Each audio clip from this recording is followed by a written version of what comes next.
Father, you alone know the future. You control the outcome as history moves toward the fulfillment of your plan.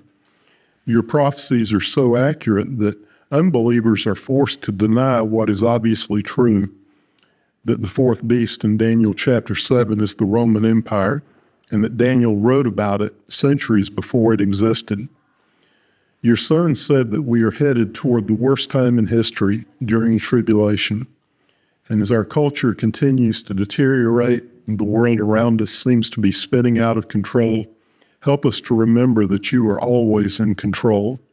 Your judgment will surely come, but there is no condemnation for those who are in Christ Jesus. And we ask this in his name. Amen. All right, we're beginning this week on page 51 of the handout, and last week we began chapter 7. That's where Daniel had this vision of the four great beasts representing four Gentile empires, and we saw the first two of those empires. We looked at the Babylonian, and then we looked at Medo-Persian last week. Today we're picking up in verse 6 and looking at the third beast, which is the empire of the Greeks, led by Alexander the Great. So I'm reading now Daniel chapter 7, verse 6.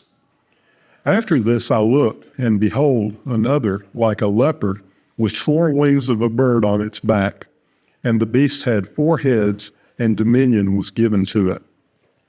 So this beast was like a leopard. One of the translations, the Message, has it as panther. But we're talking about most agile, most graceful of all the wild animals. Leopard is even faster than a lion, and just the way that it's such a feared predator, because what it will do is it's lie in wait for the prey to come along, and then there's this sudden pounce. It's a surprise attack where it captures what it's trying to kill. And so this description that Daniel gives us, it fits precisely with what we know about the history of that Greek empire under Alexander the Great. Alexander conquered most of the civilized world at that time. He went from Macedonia, went down to Africa, went over to India, a very large conquest. And there's a map there. When you look at the website, the list of all the handouts, there's a map at the beginning that shows that empire under the Greeks, how far it extended. But the speed of the conquest, it was just a stunning, lightning speed. The way that he took over these countries, it seemed like almost every day that there was another conquest. And he had an army of 35,000 soldiers. They were able to defeat the Persian army, which had 300,000 soldiers, so outnumbered 10 to 1, and still defeated the Persians. 250 years before all this happened, Daniel accurately predicted how this kingdom would be divided up into 4 parts. So when Alexander died, instead of the king of Greece passing to his son, it passed to 4 of his army generals. It was divided up into those sections. So one of the generals named Lysimachus took the region we call Turkey. Cassander took Macedonia. Seleucus took the region of Syria and over into India. And then Ptolemy took the kingdom that we call Egypt, that part of it. So now we're turning to the fourth beast in Daniel's vision, and this is the Roman Empire. I'll read Daniel chapter 7, verse 7 and 8. After this I saw in the night visions, and behold, a fourth beast, terrifying and dreadful, and exceedingly strong. It had great iron teeth. It devoured and broke into pieces, and stamped what was left with its feet. It was different from all the beasts that were before it. It had 10 horns. I considered the horns, and behold, there came up among them another horn, a little one, before which 3 of the first horns were plucked up by the roots. And behold, in this horn were eyes, like the eyes of a man, and a mouth speaking great things. So those first 3 beasts that Daniel saw in his vision, they clearly correspond to 3 of the great Gentile empires that we see in secular history books. The Babylonian Empire, then the Medo-Persian Empire, then the Greek Empire as the third beast. And when you talk about how should we interpret the book of Daniel, really the crucial question is, what is the identity of this fourth beast? Who is represented by this symbol? And so you have liberal critics of the Bible who insist that it has to be the Greek Empire, And the reason they say that is because they believe that Daniel couldn't possibly know the future. They say that there's no way that he could have accurately predicted all these things about the Roman Empire. It has to be that he was writing about the Greeks and that he lived after those events. So they believe that Daniel was just looking at newspapers and encyclopedias and whatever he could find and making up a fairy tale about the past. But conservatives almost unanimously recognize that this description is a preview of the Roman Empire as the fourth beast. Now, what do we know about the Roman Empire? They conquered Sicily back in 241 BC, and then within about 40 years after that, they had conquered Spain and North Africa, which is kind of where you enter the Mediterranean Sea, Straits of Gibraltar. They wanted to control that military region.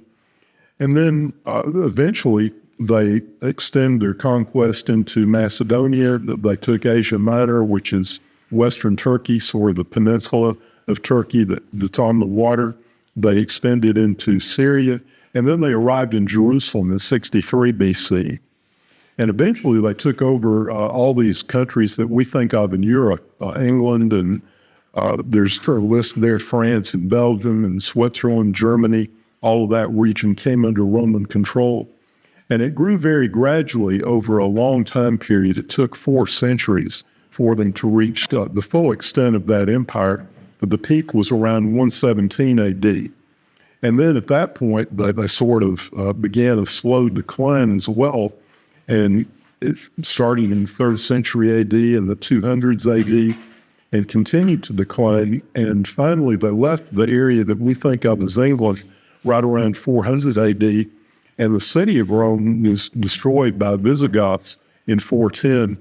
And then eventually that Western Empire headquartered at Rome fell in 476 AD. The last of these Roman or Byzantine emperors was killed in 1453, so that was over 1,000 years after these events, the fall of the city of Rome, and then eventually the Western Empire fell. When I talk about Byzantine, that's just kind of a name that they used for the eastern part of the Roman Empire. Their headquarters was at Constantinople, which on our maps today, it's Istanbul, Turkey, kind of up in that northwest corner of Turkey on the Black Sea. So the fourth beast, it's unlike any other animal. And as you look through the animal kingdom, there's really no beast you can find that's terrible enough to represent the Roman Empire. It's just ruthless the way that they destroyed civilizations. They didn't just come in and conquer, but they just leveled, like just destroying something with fire.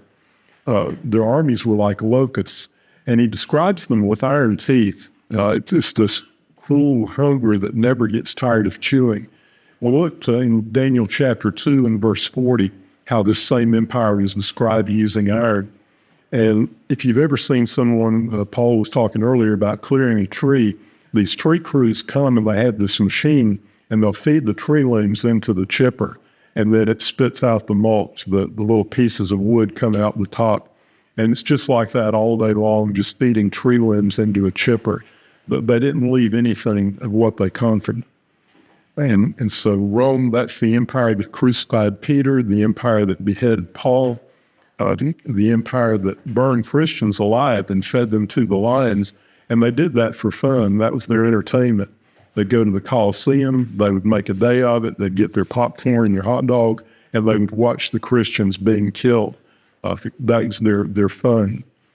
So think back even before creation, we know that God planned from before the creation that the sacrifice that Christ would provide for us, the way that he would die on the cross. And it talks about how Jesus was the lamb slain from the foundation of the world. And yet when it came time for that event in the course of human history, Roman soldiers were the ones that drove the nails into the Messiah.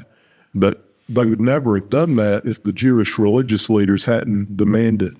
So before we blame the Romans, we know that there were others involved in that.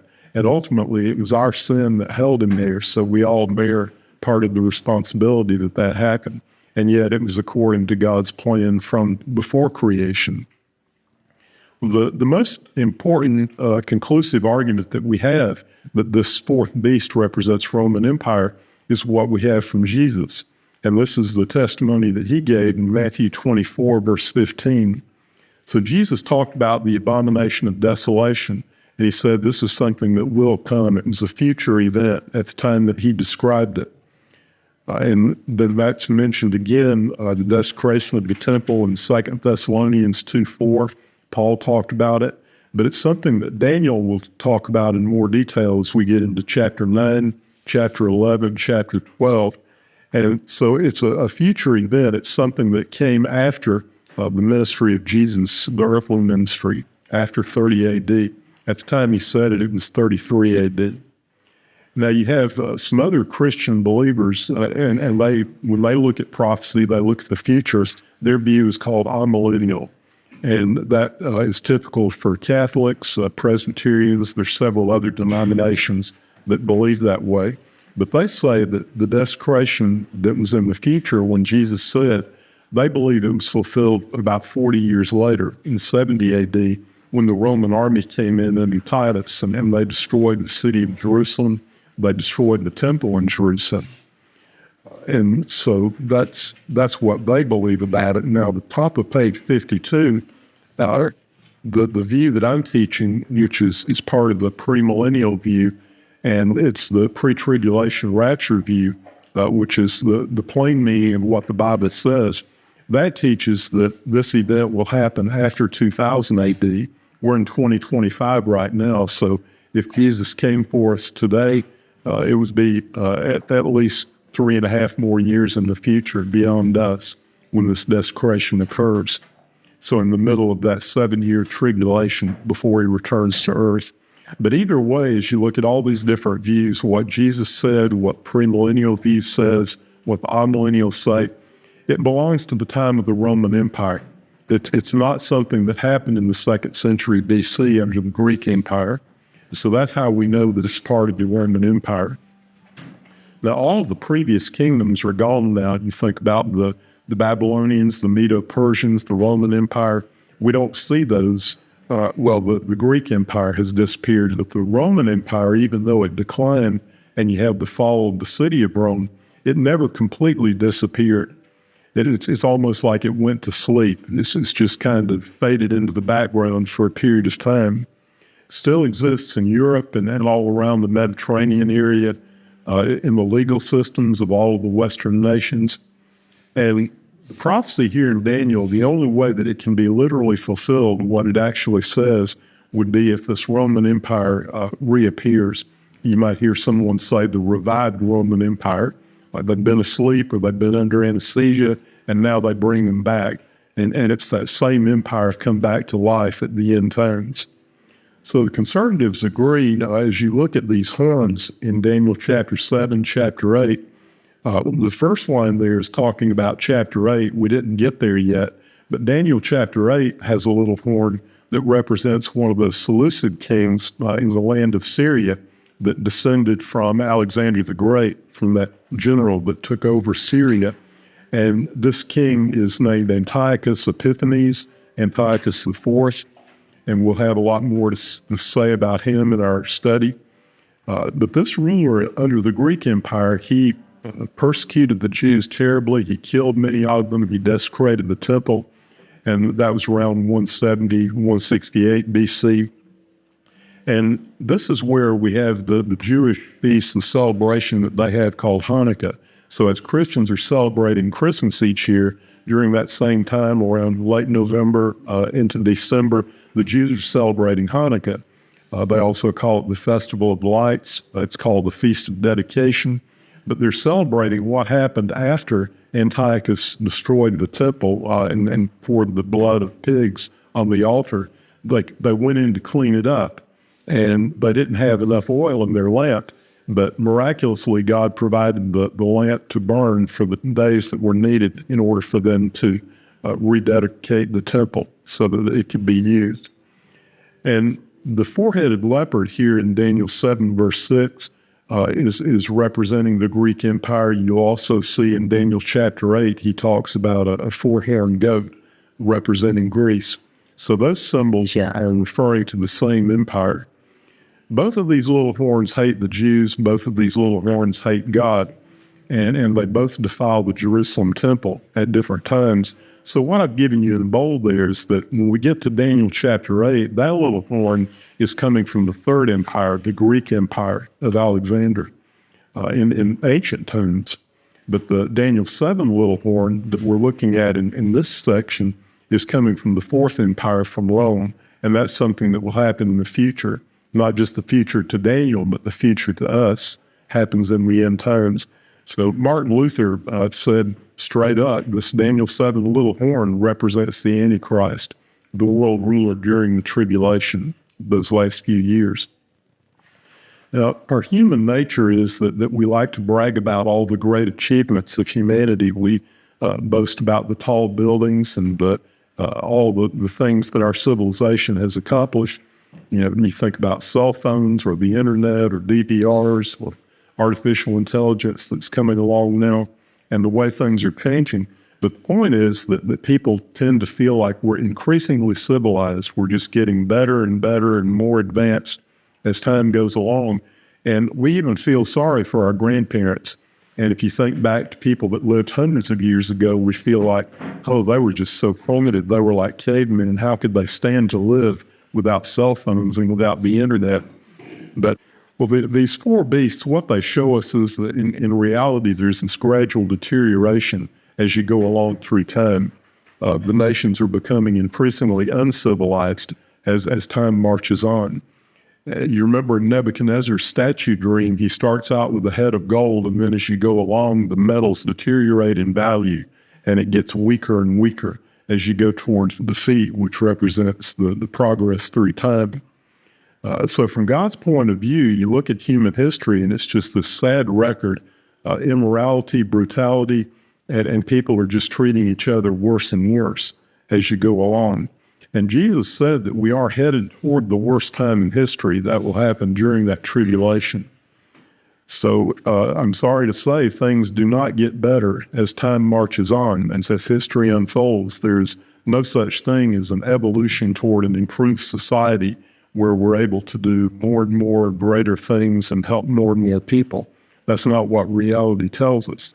And I give you a couple of data points there from the 20th century, talking about the 100 years from 1900 up through 2000. In that century, more people were killed in wars than all the previous wars combined.